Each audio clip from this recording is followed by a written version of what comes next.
Hey, everybody. Welcome to the SNL Stats Roundtable podcast covering the Dave Chappelle and Foo Fighters episode. My name is John, and I am so excited to discuss what was truly a historic night for Saturday Night Live. Before we get to that, if you haven't checked out our previous roundtable, I was joined by SNL in Review and EW SNL recapper Andy Hogland, SNL superfan Bill Kenny, and former cast member and Mad TV alumni Jeff Richards on last week's show. It was a really cool episode of the podcast. We got to talk a lot about Jeff's time on the show, what it was like to be starting at SNL right after 9/11, and we got to compare his era to the one now. So if you haven't heard it, definitely go check it out. You can find all of our shows on YouTube, search SNL Stats and subscribe, and same thing on any podcatcher. As we turn to tonight's show, I really felt that SNL was in full celebration mode on Saturday. And being that we just accomplished 6 straight weeks of roundtables and 7 if you count our preseason show, I thought it would be fun to have our biggest panel yet and begin the celebrating right now. So first up, he is an SNL podcast host for the SNL Nerds podcast with his co-host Darren, who has cheated on him twice now with the SNL Stats podcast. So we figured we had to get him on the show to get back at Darren. John Trumbull, how you doing? And can you tell me a little bit about your history with the show? Thanks for having me, John. Nice to be here. Yeah, Darren didn't even mention the second time he was going to be on your show. He just posted it up one day, and I was like, oh, I guess that's a thing that happened. Let's see. I've been watching SNL since the mid '80s. Really, I started watching during the Dana Carvey, John Lovitz, Dennis Miller, Phil Hartman days, and that's still one of my favorite casts, and I've been watching it steadily ever since. A couple of years ago, Darren and we got into a habit of recapping or live, doing live commentary on the show while it was airing on Facebook. And our friend Frank Kablawi just said one day, hey, why don't you make this a podcast? And so we did, and we've been doing it for a little over 2 years now, and it's going pretty well. Great. And does Darren know that you're on tonight, or did you get back at him by just coming on and not telling him? I did mention it to Darren. Yes. Okay. All right. Well, we're really happy to have you on the show, John. So, thrilled to have you and kind of complete the having both of you guys on the show.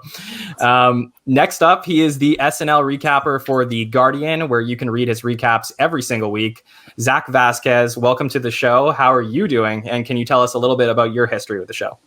Yeah, absolutely. Thank you for having me. Excited to be on. So I'm a freelance writer, critic, mostly about movies. And the Guardian asked if I would like to do the recap / reviews of Saturday Night Live 2 years ago. So this is the 3rd year that I'm covering it. And I've always watched it pretty regularly. There are times when I watched it more regularly growing up. There are times when I watched it less, but generally always kept abreast of it. So I think that the Guardian specifically asked me to do it because the stuff that I was writing for them was a lot of let's look at the political stuff behind some of these movies and that are coming out. And so that made me a pretty good fit for Saturday Night Live, obviously, because so much of it is political based. Cool. Well, I'm really excited to hear your thoughts, and we're going to get to them. But next up, he is a stand-up comic and a moderator on the Live from New York subreddit. Andrew Haskell, how are you doing? And please tell the listeners a little bit about yourself and your history with the show. Yeah, doing great. Thanks for having me. What a cool episode to be a part of the podcast for. Like a lot of people grew up watching Saturday Night Live. It's for me, it was just such a family growing up. We would have Sunday dinner, and aunts and uncles would come over, and we would always just did you see SNL last night? So a lot of SNLs from before I could even remember it is just jokes that my family told. And then for me, becoming a super fan, though, in 2005, a movie came out called Fever Pitch, and Fever Pitch starred Jimmy Fallon as an obsessed Red Sox fan. And as a Saturday Night Live fan, a kid growing up, my family liked Saturday Night Live. I was like, oh, I got to go watch Jimmy Fallon on SNL. I want to watch him regularly. Unfortunately, the timeline didn't line up. Jimmy Fallon had already left Saturday Night Live. I was about 10 at this time.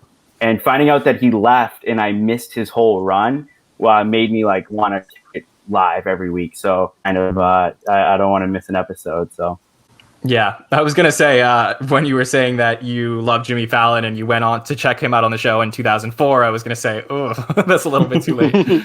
But last but not least, it is my pleasure to welcome back to the show superfan Sammy Kay, who joined us to recap the Issa Rae show and basically told me, and I think he called it on the show, that Chappelle would be back this season. So, Sammy, can you tell me which lottery numbers I should buy and when is a good time to invest into the markets? Yeah. No, yeah. I'm going to keep that information to myself because I know all the viewers are going to, take that and, do what they will with it. But no, I'm super happy to be back. I guess this makes me a two-timer, the Two-Timers Club. Does that mean I get a jacket or a hat anything like that? Because that's like, going to be a big achievement for me. But similar to Andrew, growing up, the show is just a huge part of my life. I started watching it when I was in middle school and have not missed an episode since. John mentioned on my first appearance that my bar mitzvah theme was Saturday Night Live, so I have a kinship with Jacob the bar mitzvah boy in that sense. So it's just been a part of my life. Since as long as I can remember, I would collect the DVDs and. It's something that me and my friends to this day will, whether, I'm living far away from them or, I just haven't talked to them in a while. It's something that we can always kind of connect and bond over. And now, thanks to John and this podcast, new people to talk SNL with. So I'm super excited to be back. Thanks for having me. Of course. I hope you don't get nervous like Jacob when I ask you a question. So, yeah. No, I mean, I'll keep that in check. Perfect. So really big panel tonight. If you're listening on audio, I'm going to try my best to call out who is speaking so you can follow along with the conversation. But if you want to see the conversation, come on YouTube, come watch the show. It's going to be a really fun show. So here's where I want to start. It's a little bit of a state of the union. As we know, SNL mirrors our culture and society. And right now we're hopefully entering a post-election world, both on the show and off the show.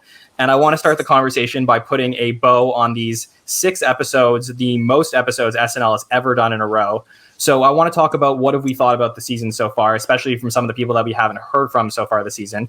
So John, I'll start with you. Give me your thoughts on the first 6 episodes of season 46. Well, I mean, like any batch of SNL episodes, it is kind of a mixed bag. I think it's a really impressive technical achievement, just the fact that they've done 6 episodes in a row like this, especially under COVID conditions. And I'm really impressed with how they've adjusted the production of the show, like to adapt it to the world we're living in now.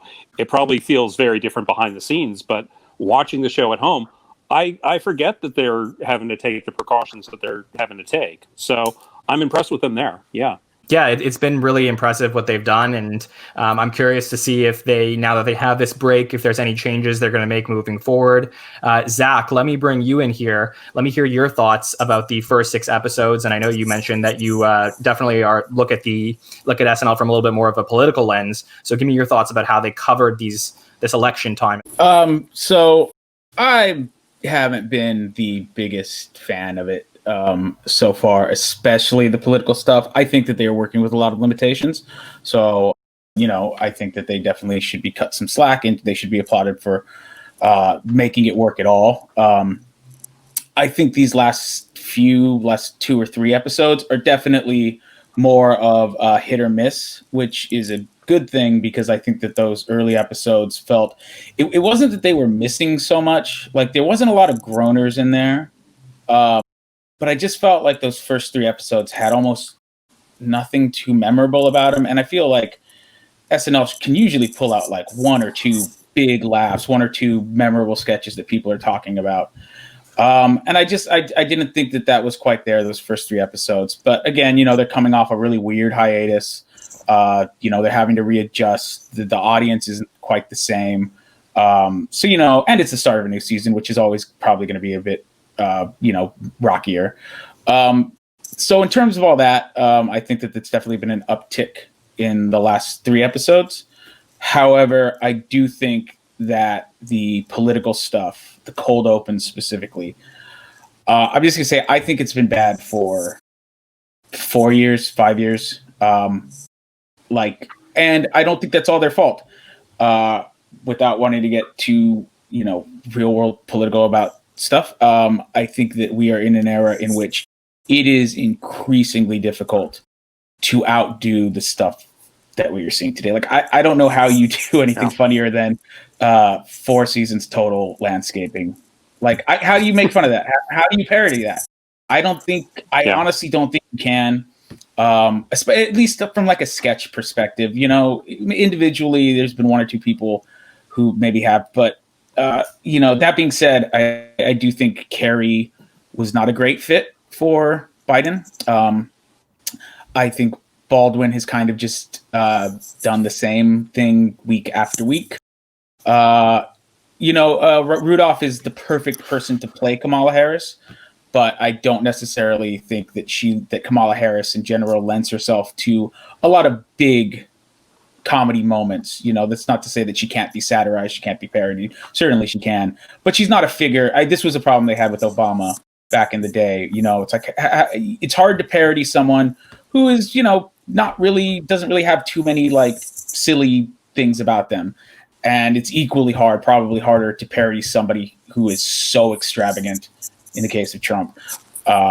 So yeah, I think that, the last few of the season and even beyond, I think it's been pretty much in line with where their political comedy has been for the last chunk of the show. So, Zach, before I get to anybody else, I'm actually curious because this is the first time we're speaking to you, and you expressed certain things you didn't like about how they've covered politics over the last several years and even potentially into the Obama administration.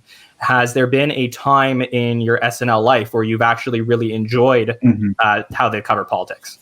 I think that the Bush era was, amongst their best stuff. Like the Will Ferrell Bush character, I think was great. There's a case to be made that it had real repercussions that not everyone is going to like, and that it made George Bush into a much more beloved character through that stuff. But taking that away from it just as a caricature, there's a reason that Will Ferrell became such a superstar after, and I think George Bush was a big part of that. Similar to, I don't know how much mileage some of those George H.W. Bush sketches still get if you watch them today from, a joke by joke standpoint, but I definitely think Dana Carvey as that character, very solid, very memorable. Same with his Ross Perot. Obviously, the first few years of the show when it had an actual radical feeling about it. Again, not all going to hold up to our modern, sensibilities of comedy, but I mean, you watch something like the Gerald Ford debate sketch with Chevy Chase, and it's just funny. It's funny. They used to be able to, I think, tap in to certain characteristics of these political figures, amplify them, and make them memorable characters. Whereas these days, it really is just parroting. It's just parroting the things they say. You have Baldwin's Trump come out, and he literally just repeats what he was saying. Another example that cuts both ways is Tina Fey's Sarah Palin, and the joke of that, and it's a very good joke. It was a very good joke at the time. Was that she wasn't. They weren't writing lines for her to make fun of Sarah Palin.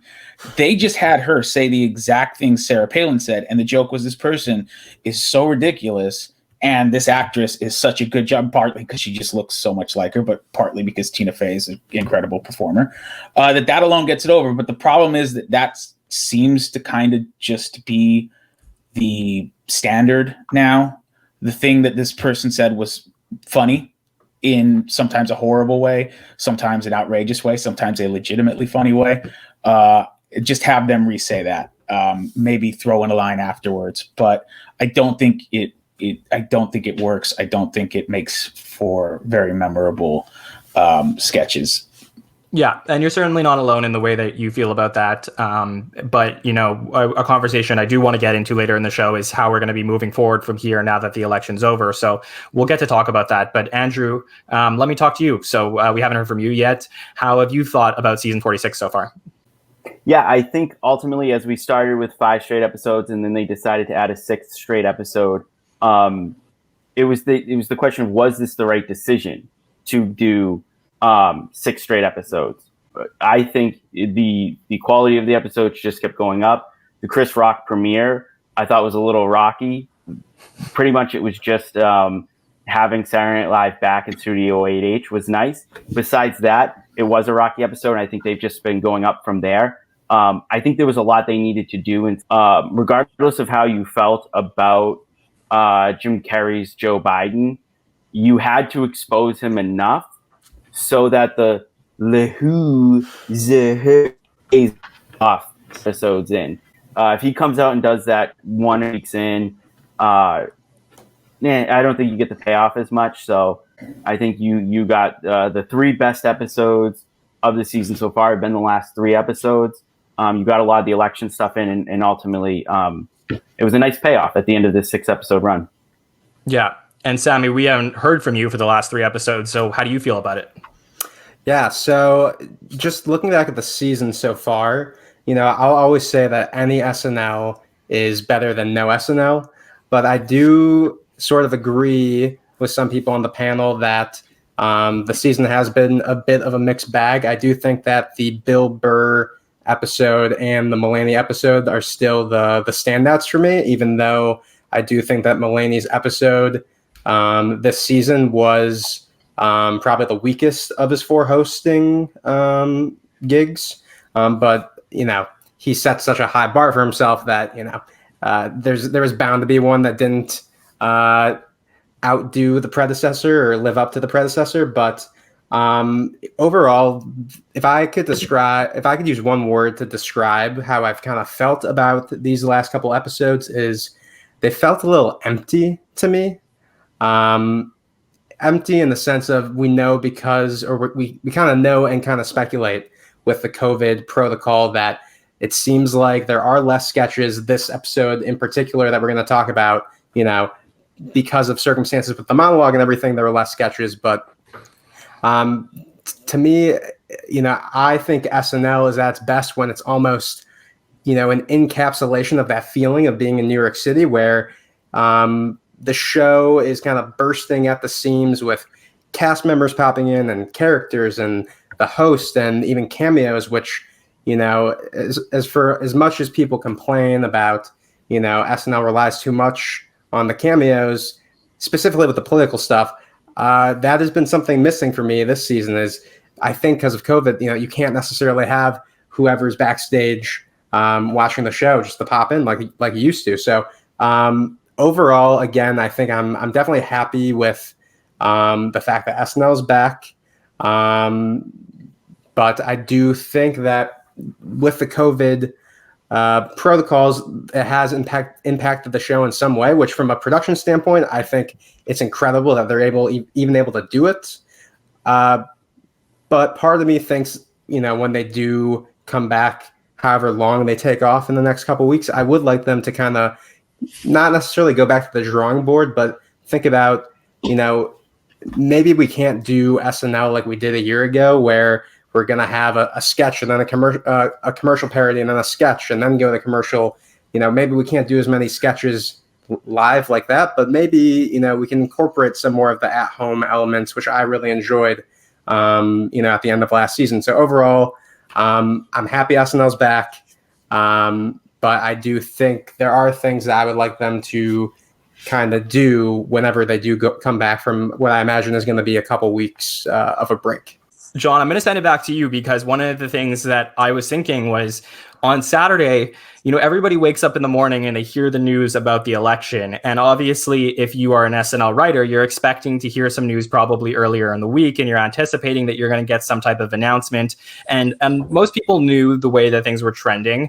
But, for SNL, you couldn't have asked for a more perfect storm in terms of all the eyeballs were going to be on you on Saturday night, because everyone was, or a lot of people were out celebrating. Some people were out commiserating, but, most people wanted some type of commentary on the election. And, this is what SNL has been practicing for the last 4 years, is basically how are we going to cover the election and the political figures?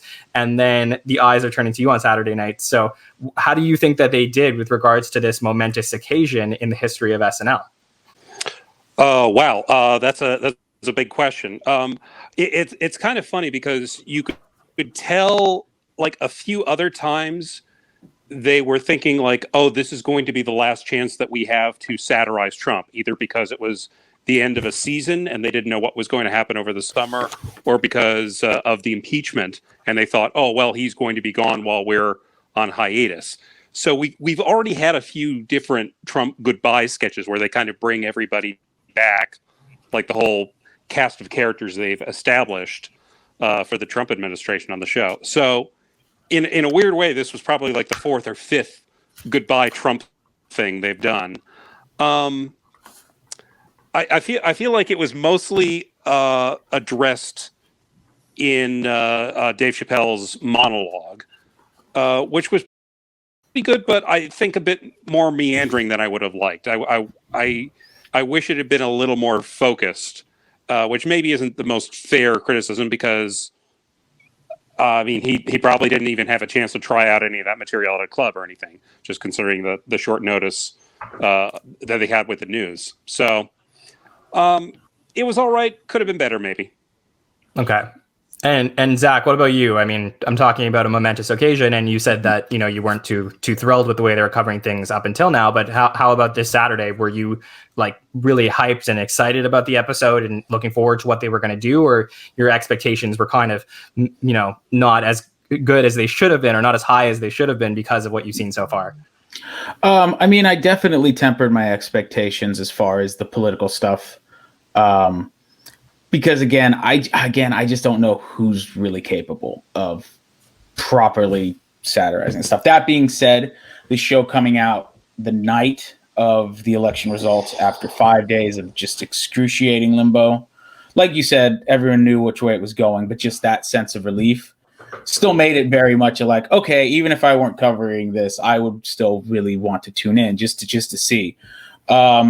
I do agree with, I believe Sammy was the one who was saying that although I have particularly not cared for Jim Carrey as Joe Biden, I think other people have referred to it as, Fire Marshal Biden, and I think that kind of hits it. I think he does a decent vocal impression, but other than that, I don't think Cat really captures anything about Biden.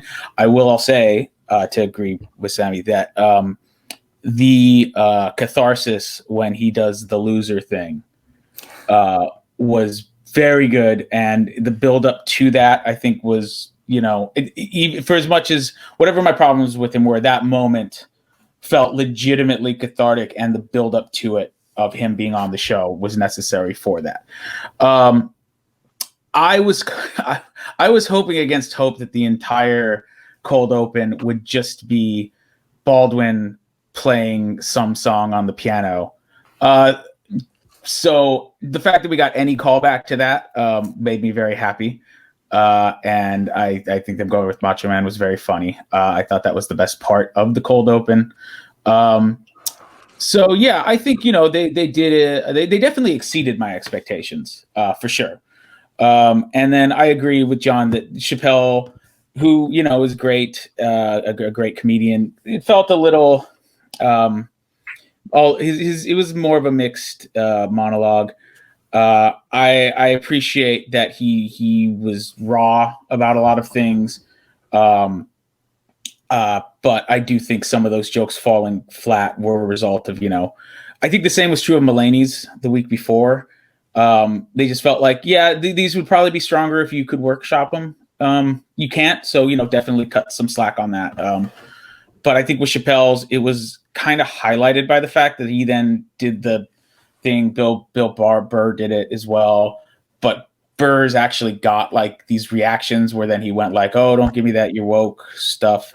It didn't really feel, or like on the Bill Burr one, that felt legitimate because you could hear people like hissing and you could hear some of the shock of something he's saying. And then the Chappelle one, a lot of them felt flat, and he went to that well, and it was just like, I don't know if I buy that the audience is too woke for this. I think some of those jokes just weren't landing.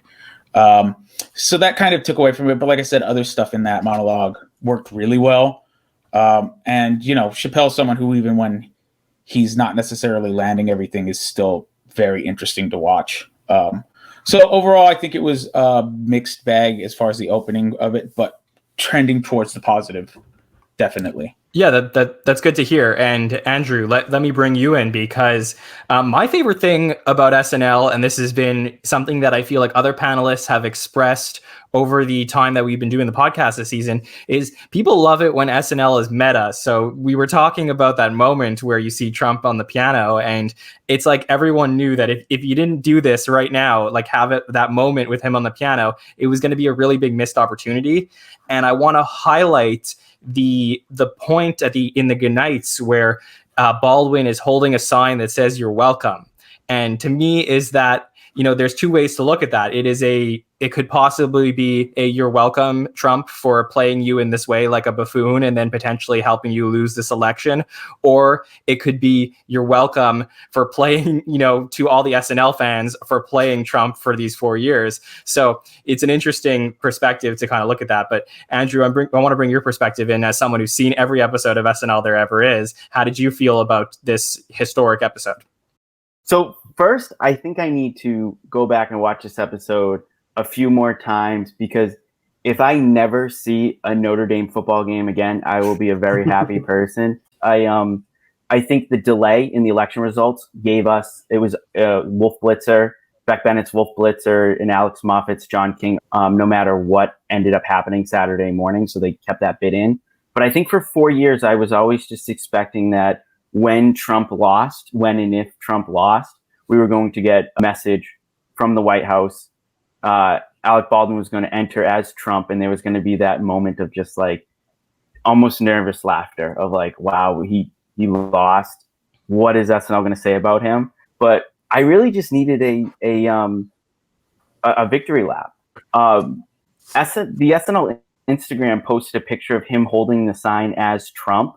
So I almost wonder if that's something that got cut, where it was actually Trump was supposed to use it. I don't know if something got cut and Alec Baldwin decided to just hold the sign. It was a little kind of weird for Alec Baldwin to personally take the victory lap, saying whether it's, like you said, whatever reason it is. I have a question for everybody else. This was brought up on SNL Reddit.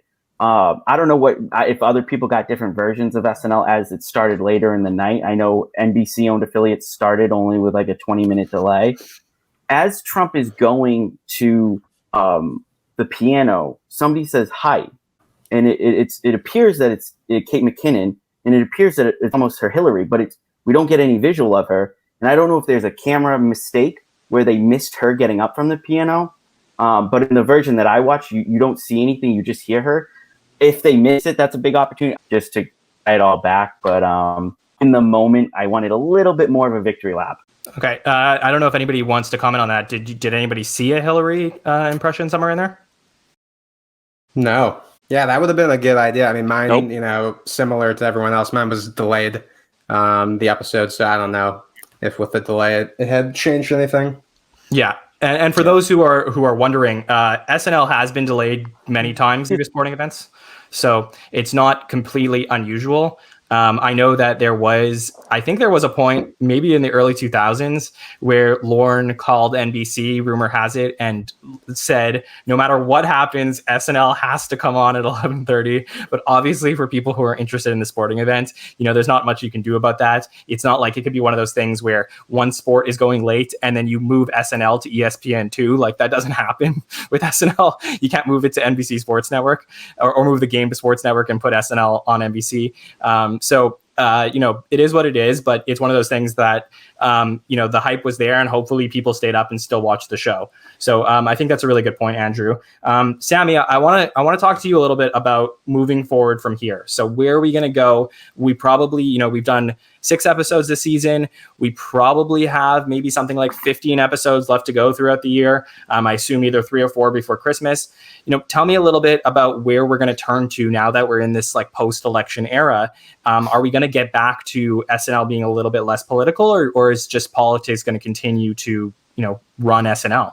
Well, I do want to circle back and just comment about what you just said, John, with Lauren saying SNL has to start at 11:30. If there was ever a time where he had a red button that he can use every 10 years to where he clicks the button and whatever is on NBC, he kind of does a manual override, like this would be the time to do that. I wish that button existed, because like Andrew, I had to wait and wait for the game to finish. But looking ahead at the season, I just think it's going to depend on what the political landscape looks like in the next couple of months and maybe years. Kind of commenting on what John said about how there's been so many Trump finales on the show. It's kind of like how Community had so many finales because they thought they were canceled and then they'd come back after a new finale. But I don't know if this is necessarily the finale for Baldwin's Trump. I mean, he ends his moment on the piano saying, "See you in court." So this thing, however long it drags on, I don't think it's necessarily the last time we're going to see him. And because of that, I think the way that they've been covering politics now is gonna hang on for a little bit. But I do think, depending on what the temperature is as far as politics are concerned, because I can just speak for myself. After 2016, it was the most invested I've ever been in politics. So I was, for better or worse, whenever SNL had something to say about what was going on in the landscape, I was, looking forward to them talking about it. But I do think it's going to be reflexive on, what's going on. I mean, I think another thing is, is Jim Carrey's Biden sticking around for the long haul? Same thing with Maya Rudolph's Kamala Harris. I don't know if this was a COVID bubble thing. They didn't have any projects going on right now. They're like, okay, well, hang out in New York for a couple weeks and do this, through the election. But, is someone like Alex Moffat or Mikey Day going to take over the role, or is Jim Carrey going to stick around as Biden? I mean, that's the $1 million question. I mean, if you had asked me in 2016 if Baldwin was going to stick around as Trump post the election, I would have said, you know what, I don't think so. I think they did this as a stunt. They didn't think he was going to win. And, I think his Trump would have been remembered a little better if it was just that the 2 months of they got Alec Baldwin to play Trump. So I think it all kind of depends on, their involvement and what the landscape is, personally. You are definitely right. It would have been way better, but Yeah. I think there's no chance that they learn their lesson, and I think we're going to be seeing a lot of Maya Rudolph and Jim Carrey moving forward. John, let me ask you, because one of the questions I had that I wanted to ask the panel tonight was that the last time we are going to see Alec Baldwin play Trump on SNL? And I would make the hot take, the bold call that if you look at Trump right now, as far as Alec Baldwin's impression of Trump, it probably has an approval rating of maybe 10%. Maybe there's 10% of the people who watch SNL are casuals and love the impression at this point. But I think if you give it some time, maybe a year and a half, and then at some point he pops up again, I think the longer we get away from the Trump administration and the scary time in our world, maybe Alec Baldwin comes back and plays Trump and it's seen in a little bit of a better light. So what do you think of that? Yeah, maybe. I think we definitely need some more space, both from the real Donald Trump and from the Alec Baldwin impression, because the joke got very old. I think that's the kindest way to put it. And I agree with what Sammy says. Nobody expected him to win. It was just going to be screencasting that was going to be fun for a few months. But then that cursed monkey's paw just folded its fingers down. And Alec Baldwin was stuck playing Donald Trump for 4 years. So the joke got very, very played out. And they reach a point where it's like, well, what else can you do with this guy? And also because reality was so absurd, it was almost impossible to satirize. It might be more funny in retrospect, but for me, as a viewer, I need space. I'm sure they're going to use him a few times in the next few months, though, because Trump is not going quietly. For sure. Well, I do hope they consider giving him a little bit of space. But let's turn our attention to the actual episode on Saturday. I want to cover things we did like, things we didn't like. On this show, we don't do the sketch by sketch recap, and I hope that people are looking for a little bit of a deeper dive into the episode, that they check out podcasts like the SNL Nerds show. But John, if you don't mind giving me like a little bit of a summary of a couple things that you liked with regards to some sketches or pre-tapes. I know there wasn't a lot of material here due to the circumstances of the show, but is there anything that really stood out to you? Well, I mean, a lot of the sketches seemed rather short, and that was because there was so much space devoted to the monologue. It was like a 16-minute monologue, and I believe you figured out, John, that it was literally the longest monologue the show has ever done. Yeah. I thought there was a bit of a sameness to a lot of the sketches, because a lot of them were based off newscasts. I mean, you have Weekend Update every week, of course, but you had, I think, two of the other sketches started out as newscasters, and that gave the show a little bit of a sameness. So that was unfortunate, I thought. Hang on. But like any episode of SNL is going to be a mixed bag. There's some stuff you love. There's going to be some stuff you're not so nuts about, and there's going to be some stuff that's just okay.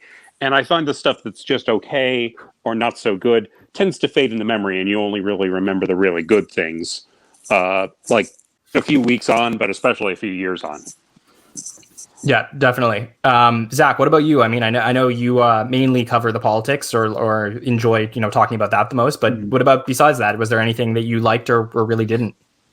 Yeah, it's weird because everything I liked has a caveat to it.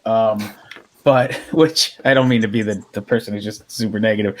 But they're I think they're legitimate ones, which is, so I really like the Beck Bennett ex-boyfriend sketch in which he comes and asks her to take it back, and then you find out all these things he was hiding from her, like cocaine addiction, like herpes, side career in gay porn, all the guns, all the stuff. And I thought that was funny. The sketch of the night for me.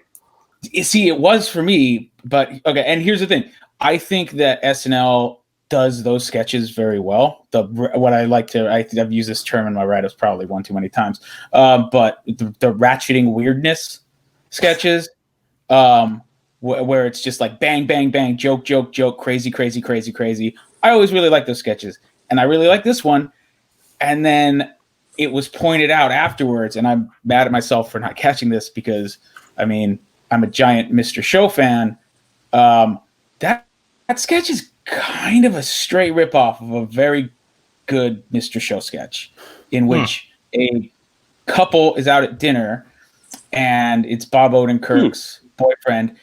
The girlfriend people keep coming up to him and recognizing him from all these like really horrific things or like these really shocking things he's done. And like the gay porn joke is almost beat for beat the same joke.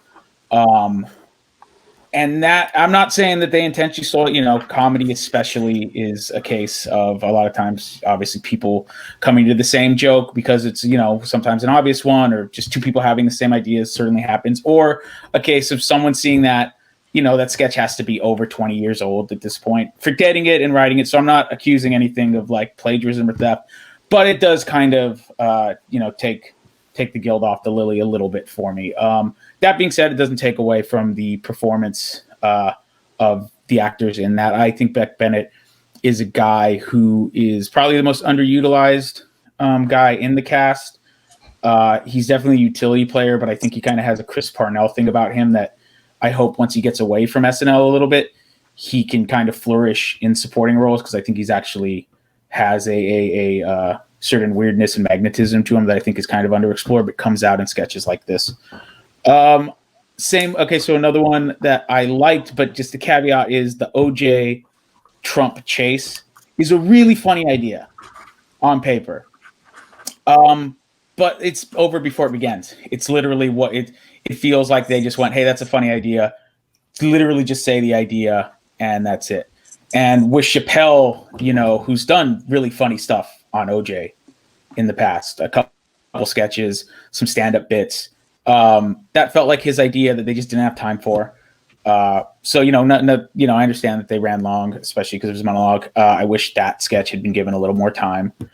So yeah, those two, the opening sketch with the mascots that were getting fired, On paper was actually, this is the caveat runs the other way on this one, because on paper that sounds really bad and it shouldn't work. And they stumbled throughout it, but the energy was palpable. The Chappelle's doing the Dennis Haysbert voice with the modification was really funny. So that was one that they actually, credit where it's due, they managed to salvage. I don't know why, though, in a episode that is running long, that is coming the day of the election, there's a ton of election stuff that you just haven't even hit yet, like the Four Seasons thing, like the fact that like people have been watching these guys on cable news just point to boards for what feels like 5 years now. Like a lot of things you could do, you instead choose to do one of your longer sketches on like this weird, like old people falling in love in a hailstorm. I don't know why that was the one that stuck around. But, you know, they probably figured, okay, give it a break in between there. The only other thing I'll say, especially after this weekend now, sadly, is I was really hoping for a Goodbye to Connery sketch with a Celebrity Jeopardy. That would have been double, you know, goodbye now that Trebek has passed. And I figured, like, you know, it's an election night episode, so it's going to be huge ratings. They have a week to do this. I don't know why you couldn't fly out Will Ferrell. I'm not saying that, you know, you can just call him up and bring him out, but I don't know. I was hoping that they could have pulled that off. They already have Daryl Hammond there.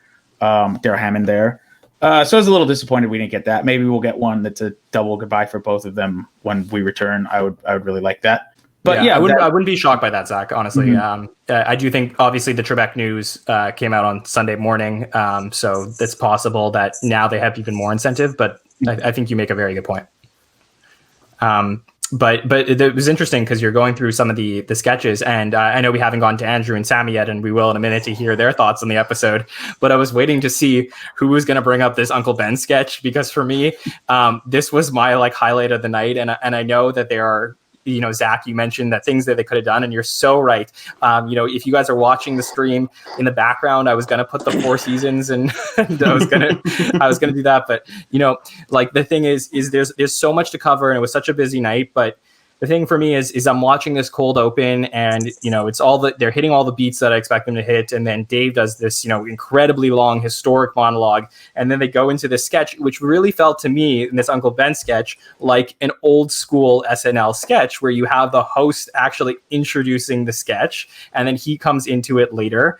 And then it starts off, and basically, you know, you have Alec Baldwin finally playing the proper character that Alec Baldwin should play. This felt like the Alec Baldwin that you would see in any sketch in the 90s or the 2000s.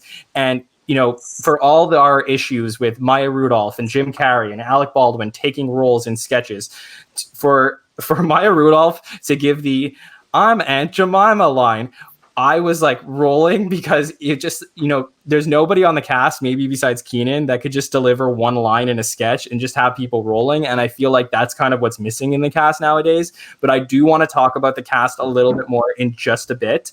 Andrew, give me your thoughts on the episode. Tell me what you liked and what you didn't like.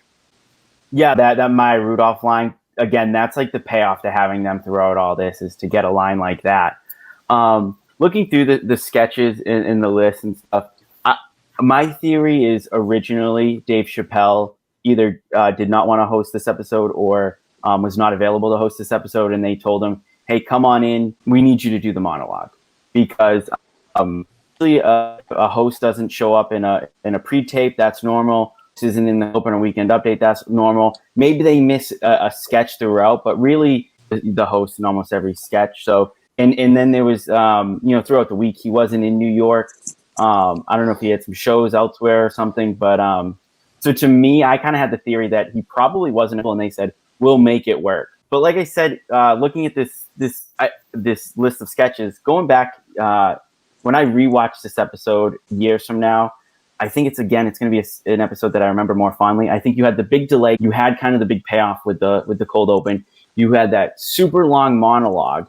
Right? I think people forget, if you go down the line of these first three actual sketches, you have that mascot sketch. Then you have the Super Mario sketch, which I think that was a super underrated sketch of the night. And then you go back to that Beck Bennett Take Me Back sketch. I think you had a nice little stretch of sketches from there. Obviously, the disappointment of the night for me and a lot of people was just back-to-back weeks of really short updates. This was the update to take the victory lap. Wanted to see the two Trump boys. There was a few other characters I think we really would have liked to see. Kate McKinnon's Rudy Giuliani, I don't think it's the character that I wanted for this episode.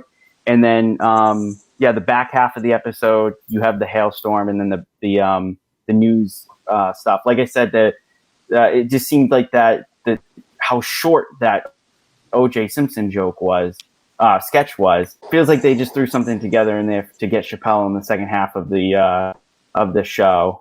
Yeah. And like you're talking about the Giuliani thing on Weekend Update, and Zach, you made the point where it was like they could have used the Four Seasons thing where they actually didn't have to bring Giuliani to the desk. And I'm not criticizing the writers. I'm just saying as an idea, they could have done like an old like Al Franken thing or the A.D. Bryan thing they did early in the year where they cut to their correspondence, at the Four Seasons. And then you had Giuliani do his thing there. I think maybe that would have probably been like more appropriate given the news. But you make a great point, Andrew. So Sammy, last but not least, let me hear your thoughts on the episode. Sure. I agree with a lot of what has been said so far. Probably for me, the biggest disappointment in the episode is, the expectation going into it. When I saw the announcement last week that Chappelle was hosting, I'm like, oh my God, because I predicted on the show, like they brought him back. They're doing it. Like the expectations could not be higher. And I think your theory is right, Andrew. I did see that he was in Atlanta for most of the week, and they might have just said, "Look, we'll make it work. We'll have you do a monologue. America needs this Chappelle monologue right now." And I do think, unfortunately, not necessarily just because of the length of the monologue, but just because of the circumstances of what it seems like Chappelle agreeing to host meant for the actual episode. His lack of involvement was something when I was watching it live, which again, already disappointed by the delay with the football, but I digress. After that Aunt Jemima sketch, which I loved, like easily highlight of the night for me, there was that long stretch between that and the OJ sketch where I'm like, okay, like in this pre-tape, where's Chappelle going to pop up? In this Mario sketch, where's Chappelle going to pop up? And, maybe, I'm not going to say like, maybe I shouldn't have that expectation, but I feel like I should have that expectation from a host. Like that's what you are kind of watching SNL, that particular week to tune into the host and see how they're going to interact with the cast. And with someone like Chappelle, as someone who I rewatched the 2016 episode, no pun intended, that was Chappelle's show, his stamp was all over that episode. So for me, the monologue was standing, and of course the Aunt Jemima sketch, it didn't really feel like his show. And I think maybe I've rewatched this episode once, maybe rewatching it again, not having that expectation, I'll be able to maybe judge the sketches a little more on their merit. But for, that was something that was disappointing. I do think, like everyone else on the panel, the Weekend Update was too short. I think Rudy Giuliani's, Kate McKinnon's Rudy Giuliani was great. Honestly, might have been one of my favorite appearances of her, Rudy Giuliani. Just every note it hit killed me. The opposite day thing with Georgia, just going through all the ways they were going to sue the states. That really worked for me. Where was the Borat reference, though? I mean, that was the biggest, thing in the news for like the last 2 weeks leading up to the election. Nothing at all. That seemed like a missed opportunity, but that's kind of picking. Yeah, we're still waiting on Sacha Baron Cohen to host. That's what I'm saying. Christmas episode, Borat hosting. You heard it here first. But yeah, overall, I am a little disappointed in some of what might have been the outside circumstances of the episode with having Chappelle host. I think did have a bit of an impact on the show. But I do think there are certain things like Aunt Jemima, Kate as Rudy Giuliani. I think that those are things that will stick with me for a long time. But other than that, especially in the later half of the show, was a little forgettable for me. Yeah. Yeah, definitely. And these are all great points. And like we say, every episode has some good, has some bad, but it was a weird episode and definitely unique in terms of the fact that the host was really there to do the monologue and to kind of, lead into things, but he wasn't really part of the show as much as a typical host. But I do want to turn to the cast because we started talking about, some people who really performed very well. And I know Zach was talking about Beck a little bit. So I want to talk about the cast. But before I do, there's a couple stats that I want to go over. We are the stats department here for anyone's SNL needs. So one of the things that is important to mention for those who haven't checked it out on Twitter is, as John said, this was the longest monologue of all time. So in the entire run of SNL since 1975, no one has ever had a longer monologue. Chappelle was, the lead for that in 2016, where he had an 11-minute monologue, but this was 5 minutes longer than any monologue that's ever been done before, which is really incredible. And then basically created the longest segment in terms of the show, in terms of the start of the show to the first commercial break. I'm pretty sure, unless anybody can tell me otherwise, I think in terms of time, that was the longest SNL's ever gone with, until having a commercial break. So that was pretty unique on its own. And, one of the things that I also like to cover is, how many times somebody says live from New York. And we always talk about that. Well, with regards to Baldwin, this might be, if he's not doing Trump in a cold open very much more, we don't know how many more times he's going to say live from New York. And he said it for the 44th time. So he's still in 4th place. He's still pretty far behind Dana Carvey, Kate McKinnon, and Daryl Hammond, but he was, moving up the charts really quickly. And it'll be interesting to see, at the end of his SNL career, whenever that is, where he finishes. But right now he's in 4th place. So he stays there. Let me turn to the cast and we'll talk about that a little bit. So, John, I'll bring you in. Tell me, has there been anyone in the cast that's really stood out to you this season so far? And we're 6 episodes through, people you want to see more of, or maybe people you're seeing too much of? Because this episode, we had no Chris Redd, no A.D. Bryant, no Cecily Strong, no Andrew, Lauren, or Punky. So it'll be interesting to hear your thoughts. Andrew, Lauren, and Punky are still very new, so I'm very getting used to them being on the show. I don't have a good read on any of them yet, so I can't say I missed any of them not being there. I mean, that's just kind of how it is when you're a brand new cast member. Desperately miss Cecily. Don't particularly miss 80. Yeah, those are my main thoughts. Cecily can't come back soon enough for me, but yeah, I can never get enough of her. So. Yeah, Zach, I know you were talking about Beck a little bit before, but just overall, are there people that you really love in the cast and that have been really doing it for you or not? I mean, I definitely also miss Cecily Strong's presence. I think, she's probably the most underrated person on the show in terms of broader cultural stuff. Other than that, I got to say, I kind of have a similar opinion of most of the cast, which is, I think that they really are. Most of them are kind of just utility players, it feels like. So, I don't find myself missing Mikey Day if he's in less of one, or, missing Ego if she's in less than one. They're all covered. It does not take away from their talent or anything. But I think of that, I mean, I think Kyle Mooney stood out a little bit in his sketch, the Mario one, just because I think Mooney's a guy that is a little bit too unique just in his look itself, and then also certainly in his sensibilities that he tends to stand out. And I think he's actually, I really like him, so I like to see that he got memorable part. I think that sketch maybe on the whole is a little bit more forgettable, but it was funny. Those jokes landed when it aired. So yeah, I mean, overall, it does feel though, for like this historic of an episode, I don't know what the people's schedules are. I don't know what Cecily Strong's working on that's taking her away. I know A.D. Bryant is probably shooting a new season of her show. But you would think that maybe they would try to get one or two of them back, or that maybe they would center Kate McKinnon more, since they're kind of the big stars of the current era, and this is such a big historic episode. I mean, I guess that they did kind of center McKinnon, but like in a sketch that is far and away the most forgettable one of it. Again, that hailstorm one. Yeah, I think they could have taken a bit more, made more of an effort to have some of their top cast shine a little bit more. Keenan felt a little underserved by the episode. And, for such a big episode, I think there are certainly plenty of places they could have stuck him. That more memorable.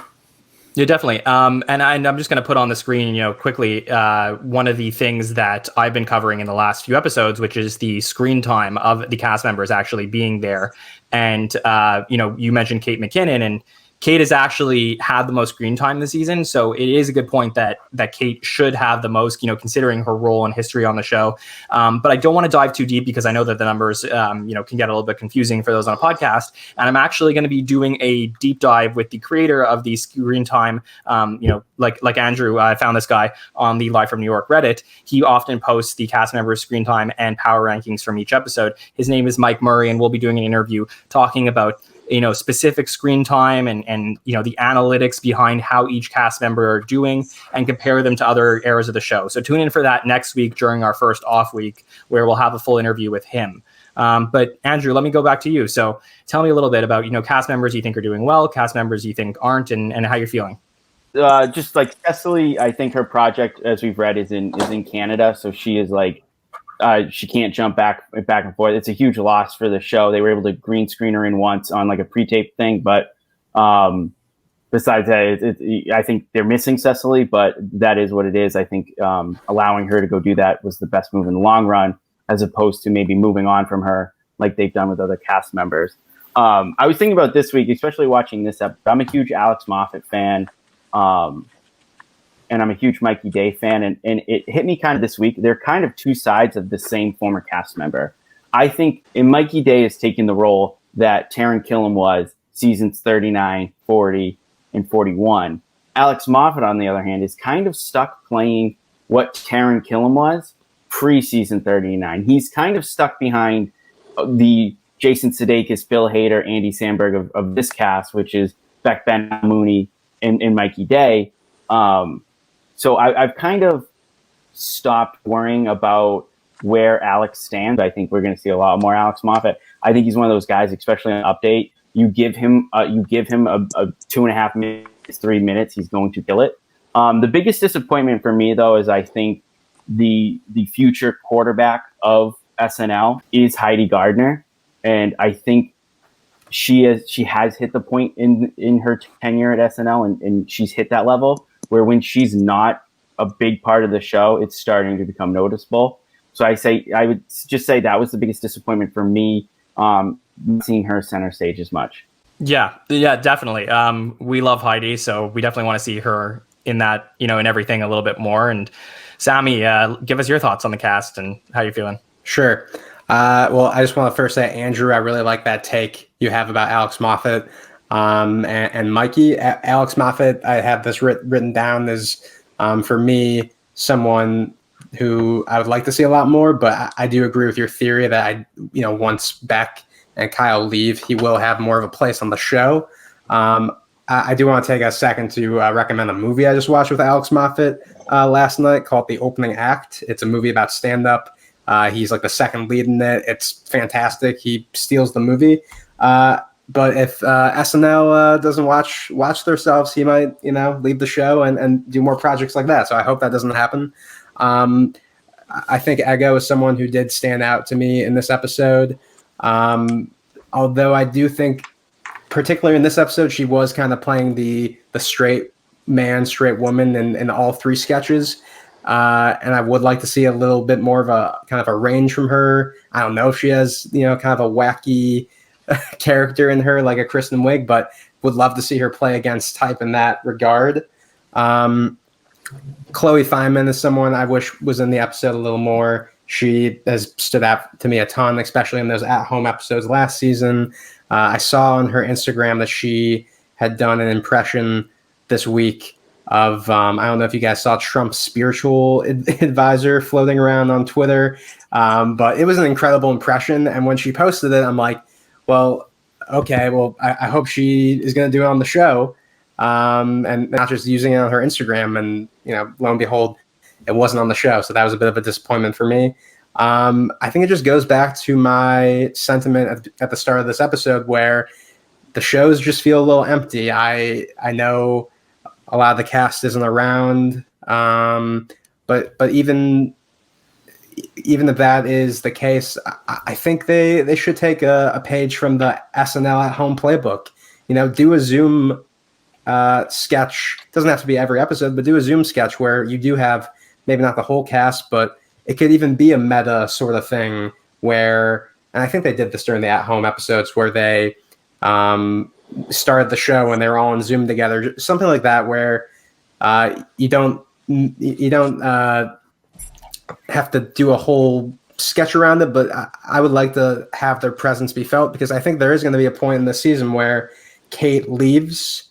And I know Lauren even mentioned in an interview how the quote was like, "Oh, we have Kate through the election." Well, the election's over, so this last episode didn't feel like Kate McKinnon's last episode. I hope it's not. I don't think it is. But the Kate and Adie dynamic and the Kate and Cecily dynamic is something that, if the handoff is mid-season where Kate McKinnon leaves, and they don't have that kind of last hurrah together, I'll be a little upset about that. So if they are able to work it out with some sort of at-home element in these episodes going forward, I think it would help not make it feel so empty. But again, you have a 20-person cast, so people aren't going to get their moments to shine. Melissa Villaseñor, still being underutilized. I hope she doesn't end up like a Sashir Zameda and leave before she kind of gets her full potential going. But we'll see. We still have a lot more episodes this season, so hopefully we'll see a little bit more of her. I think that the Kate McKinnon watch is definitely on from this point forward. Are we potentially looking at her leaving around Christmas time?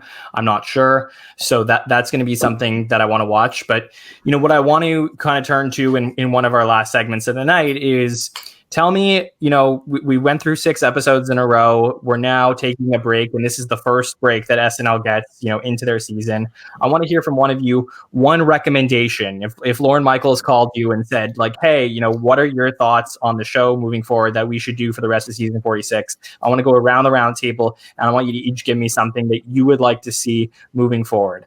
Zach, I'll start with you.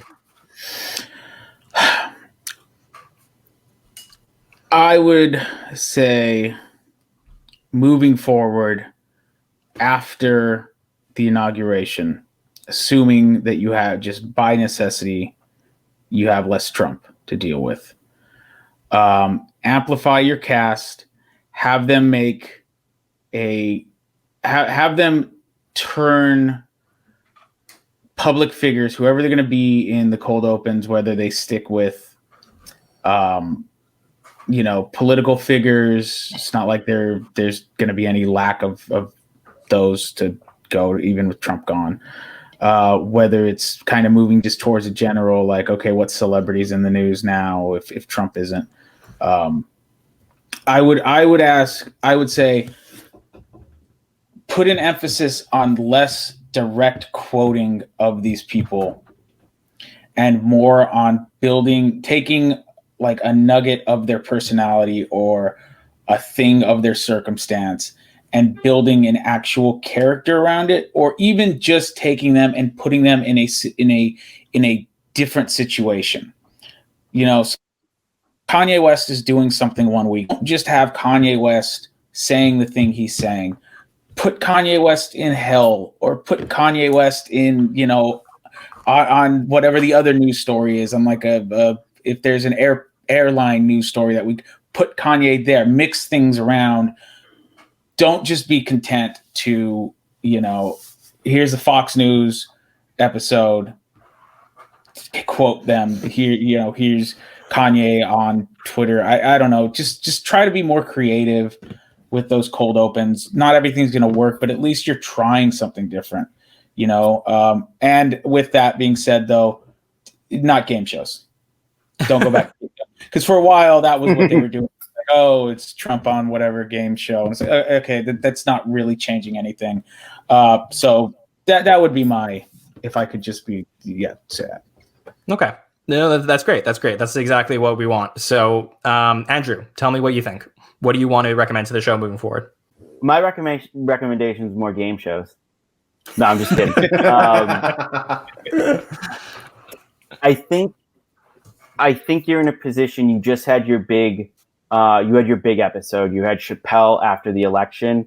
Now that you're taking a step back, think of you got to start using a couple episodes here and there, sketches later in the night, like a preseason football game. Like a big transition is coming.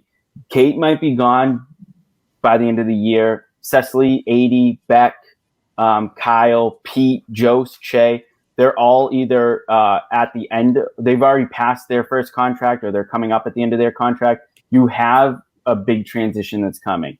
You need to start taking the chances of the three first year people that you have in here. Melissa, Chloe, Bo and Yang. I think Chris and Heidi have already kind of put where they're going to be in SNL. They've kind of carved out their place. Melissa kind of has too. She's just underutilized. We know what she is, but still, you have a large group of people where you have to give them sort of that. If you guys remember, John Rudnitsky, he had a chance, right? He went on Weekend Update. He did that kind of mime thing to Dirty Dancing. You have to give these people that opportunity to say, this is what you are. Let's figure it out if this is going to work. I think for Ego, she did sort of that. I forget the exact name, but they were kind of like the cops. She first did it with Leslie and everything. They gave her that chance to kind of quarterback one sketch. What is your humor? What are the roles that you were going to play? Let's see if this is going to work in the future, because starting next, a lot of guys might have to play bigger roles. So even if it's that 10-1 spot, even if it's the end of the episode, let's start giving some spotlights here and there. You don't have to necessarily stop the celebrity cameos, because I don't think that's going to stop, but maybe still you got to give some people some individual spotlights. I think we got to start figuring out what these people are going to be moving forward. Yeah. Sammy, what do you think of that? Well, I totally agree with that. I think we are in this transitional period in the show where we're not going to have a 20-person cast next season. So people are going to need to be given the opportunity, and you can't, and hopefully going forward, because we're past the election and there will be political stuff. Hopefully we're not leaning on Alec Baldwin, Jim Carrey, Maya Rudolph, not only in the political sketches, but in the sketches in general. I mean, the Aunt Jemima sketch earlier that we discussed, I actually did really enjoy Alec Baldwin in a non-Trump role. I was actually doing research, and I totally forgot that he hasn't hosted since the second month of Trump's presidency, like February of 2017. So it was great to see him in a new role. But yeah, I do think the cast should be allotted the opportunity to step up. I do think, I feel like I've made this point a lot throughout this episode, but we're in an interesting time in the show's era. I mean, we're in an interesting year. 2020 has been a crazy year, and I don't think some of the material that has been on the show has kind of necessarily honed in on that kind of craziness. Every day this year it's been different. So I think take advantage of that. Do stuff that is a little not of the norm that SNL did, similar to the at-home episodes earlier or later last season. Do something different. You don't have to stick to the playbook necessarily of, well, the show's on at 11:30 and we'll do a sketch and then we'll do a pre-tape. I would like to see them to go out the box a little bit. But going back to game shows, guys, I mean, you guys don't like game show sketches? I mean, I binge watched like 5 Celebrity Family Feud sketches last night, and where have those been this season? Because I need one of those. So that's more of a Zach question than a Here's the thing: I'm not against the game show sketches as a regular one. I'm just saying for the cold opens, that kind of is like a lazy fallback for a couple of those Trump ones where they did try to like stretch. So instead of like a Fox News sketch where he shows up or like press conference, I'm just thinking specifically of the one too where it was, I forget what the game show was, but the hamburgers thing, I just thought it was like the worst of the worst when it came to the Trump ones. So just for the cold opens, don't go. Yeah. I've been dying to see another Black Jeopardy. Yes. For like 2 years now. That's one of their strongest ones. I don't want them to overuse it. They had the Eddie Murphy one. That was the last one. Yeah. Right. I just watched that last night. Yeah. It's unfortunate that Chappelle in both of his episodes has not been able to do one of those sketches. I feel like he's, would have something to say with one of those. Yeah. Go ahead, Zach. Yeah. Oh, I was just going to say, just to briefly jump off that, another thing that I would is beg, and there's not too many people you can do this with, but I think the two of the best episodes of the last 2 seasons have been the Sandler one and the Murphy one. And part of that comes from their history. Part of that comes from them. But also just the thing of like them welcoming people back that have had kind of like, a rough history with them. And again, those are the two big ones. You don't have that many people you can, but there's some people that you can, probably reach out to. It's not going to be a ratings draw like that, but like, who wouldn't die to see Norm Macdonald host? Oh, yeah. Right. Like, there are people you can do that with. And I think you should try to do that, once a year. Yeah, no, thinking about that, I think there's two that I have in the back of my mind for 2 different reasons. They're not on the same vein of Eddie Murphy and Adam Sandler in the sense that they kind of had a relationship with SNL. Obviously, like you said, I think that list of people is kind of smaller, but the first one can't happen now because of parent companies, but just the way things are changing. I think the next big one is to see Conan O'Brien come to NBC, and I think that would happen in hosting SNL. And then the other one, he's actually been on SNL a few times, probably in the last 7 years, but in the way that Eddie Murphy had a big career resurgence, I would love to see Mike Myers have a big career resurgence. And I think if you have that and host SNL as a big name with something big coming out, those would be the two to me that would feel like the Eddie Murphy and the Adam Sandler episodes. Mm-hmm. Yeah, that's a great point. If I was going to say, first of all, with regards to game shows, I would like another "What's That Name?" But that's just me. But that's always cracks me up. But you guys made some really good points and things to look forward to about the future. I think my one thing that I ask for in kind of the lesson that I've learned from the first 6 episodes is that, we saw this in the Bill Burr episode and a little bit in the Issa Rae episode. I want SNL to take big swings. Don't be afraid to be, dark in your humor and, be risky. I find that, for good reason, a lot of the cast really felt like it was important to express their political views in the last few years because of what was happening outside of the show. And hopefully, as we turn to less of a tumultuous time in our society, we can go back to, the cast kind of concentrate on what's funny and not funny. So, to me, that's what I'm kind of looking for as we get through the rest of the season and hopefully after the inauguration is really just, a season and a cast full of, people who are excited to make jokes and are not necessarily worried about their lives on a day-to-day basis. So I hope that's where we're headed, at least. So that's kind of where we're all at with looking forward. One thing I did want to mention before we finish up tonight is we brought up the unfortunate news about Alex Trebek and obviously about Sean Connery earlier. And, from someone who does statistics, Celebrity Jeopardy was a huge sketch in the show's history. So, Will Ferrell played Trebek 15 times from 1996 to 2015, all in the Celebrity Jeopardy sketches. And if there's one that I recommend you go back and watch this week, it's the one where Alex Trebek himself cameoed. And that was in May 2002, season 27 with host Winona Ryder. Go check it out because it was very funny to see, there's a few times in the show's history where you saw like Hillary Clinton, meet Amy Poehler, and or Sarah Palin meet Tina Fey, and this was a time way before that where you got to see Alex Trebek meet Will Ferrell playing Alex Trebek. So it was really cool to see. And if anyone has a word on that before we end things up, go ahead. Sure. Another example of that, Nick Cage in Get in the Cage with the Andy Samberg sketch. But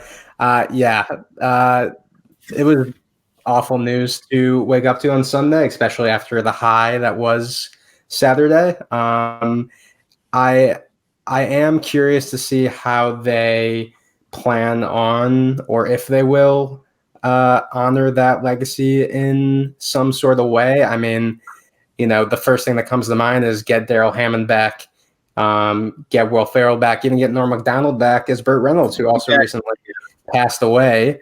But you got to walk a fine line because these guys in Sean Connery's case and Alex Trebek's case just passed away, and it's a comedy show, so there's definitely a fine line you'd have to walk. I mean, similar to what they did in the first episode where they just had Kate McKinnon as RBG, in the audience. I can see them leaning more towards something like that as opposed to a full sketch. But I do hope that they do something to honor them in some way, because, I mean, just to speak to my own personal experience, in college, my roommates and I would series record Jeopardy, and we would just binge them like on the couch all day on a Saturday, probably leading up to an SNL. We would just binge Jeopardy. So, he'll be missed. He's one of the greats. So, Absolutely. Yeah, I would just say also same. I mean, the binge Jeopardy, like no one's business, and Trebek is the greatest guy, and very saddened by his passing. As much as like any celebrity, that guy was, probably the person that I wish I could have met the most as far as like any TV celebrity goes. And so very sad about that. That being said, I think that you could see enough of his sense of humor throughout the decades, even on Jeopardy, that you could tell he had a bit of a mean streak sense of humor sometimes, like a little bit of a darker one that you got. And I think he would probably be more than okay with them doing one last Jeopardy sketch. And yeah, I think it writes itself. He's in heaven. Yeah, Trebek is there. Reynolds is there. You can get someone else. He's confused as to why those guys, as those characters, are there. But it's like it's just such a like perfect already idea that and then you could probably throw in RBG for that sketch or something else, and to like offset those two guys is like kind of like evilness in that sketch. But I think that I hope that they do it. I think that Trebek and Connery to a lesser extent, but specifically Trebek, deserves it. Yeah, it's a great call.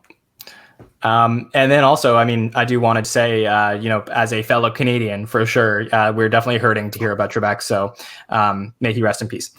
So I guess look, thank you guys so much for joining us. For for those who were excited to also hear from John Trumbull, his phone dropped out on him at one point in the middle of the podcast, so he's not here with us. But I do want to promote his podcast, SNL Nerds, which he does with our other friend of the show, Darren Patterson, who joins us multiple times this season, and we're going to definitely hear from them throughout the season. So definitely make sure to check out their show, and they do a more detailed sketch by sketch recap of the show. But thank you guys so much for joining us. I'm going to go around the panel and kind of ask if you guys have anything to plug moving forward. So Zach, I'll go back to you. Where can people check out your recaps and what else you're doing? My recaps are at the Guardian. So they show up the morning after. As far as other stuff, I'll sometimes write other things for The Guardian. I publish a lot at Crooked Marquee, at Crime Reads. Those are all more movie and book based. But you can find all of my stuff. Just find me on Twitter. I post everything there. It's Zach, ZACH _ Vasquez. And yeah, please feel free to yell and insult me for my SNL write-ups. I actually do enjoy it. So. Yeah. Okay. Good. Andrew, what about you? Yeah. If you want to check out my stand-up comedies, my own sketch comedy, stuff like that, feel free to follow me on Twitter at Andrew E. Haskell. Again, you can tell me my sketches suck, whatever you want, but throw me a follow. Like John said, we have a SNL subreddit on Reddit, /live from work. We do some other fun stuff. During the shutdown, we made our own homemade episode where we just collected clips from different people from around the world, actually submitting stuff, and we made our own episode of SNL. Right now we're doing a kind of a try to make someone's dream come true. We're trying to spotlight people who are in comedy or in who work behind the scenes with different stuff, who might have the dream of working at SNL. We're just giving people a spotlight and hoping that people will support them. So we got some fun stuff going on over there too. Yeah, that's awesome. And Andrew, when we spoke about you coming on the show, you told me that there was one point where people actually thought you were a cast member pretending to be anonymous on the subreddit at one point. Yeah, it went for about a season. When you've watched and you've seen all the trends with SNL, you have a tendency to be able to just guess how things are going to go. Or as you meet people through Reddit or you meet people through SNL things, you get connections and stuff like that. You might hear something before people do, or you guess something before people do. And I think my Reddit username is kind of SNL related, or very blatantly SNL related. And there was a little bit there where some people were asking me if I had inside connections, which I don't really wish I do. But yeah, that was fun that played out for a little while. Yeah. And Sammy, what about you? Where can people check out what you're up to? Well, you can check me out on Twitter. I have the handle right there at that Sammy Kay. I am, making dumb jokes on there, talking SNL. Usually, I'd say 99% of the time I'm watching the show live. So I will, have some hot takes during the show. And I do also want to shout out the SNL subreddit. It's a great community. I've been a lurker there for some time, so maybe I'll start being a little more active on it now that I've met Andrew. And I just wanted to thank you guys for having me on the show. And maybe next time I'll bring some Sammy Night Live memorabilia just to show off to everybody. Yeah, we're all waiting to see it. So I'm looking forward to that. And I just want to thank you guys for joining us, and thank everybody who's joined us for these last 7 weeks of shows, including the preseason shows. We're going to have some fun off-week content. Like I said, next week I got a show with Mike Murray, who's going to go over all the analytics. I believe we have another friend who's going to be joining us as well. We're going to break down the numbers for you. So if you're really an SNL stats geek, that show will be for you and will be very exciting to listen to. So I look forward to that. And also potentially more surprises down the road, maybe some cast member interviews or alumni interviews, as well as some other fun shows we're going to try and put together in the meantime. But I just want to thank everybody for joining us tonight. I hope you guys enjoyed the show. I know it was a large panel, but I did want to give everyone a chance to give their hot takes and opinions about the show. So I hope everybody has a great week ahead. Good night, and we'll see you soon. Thanks, everybody.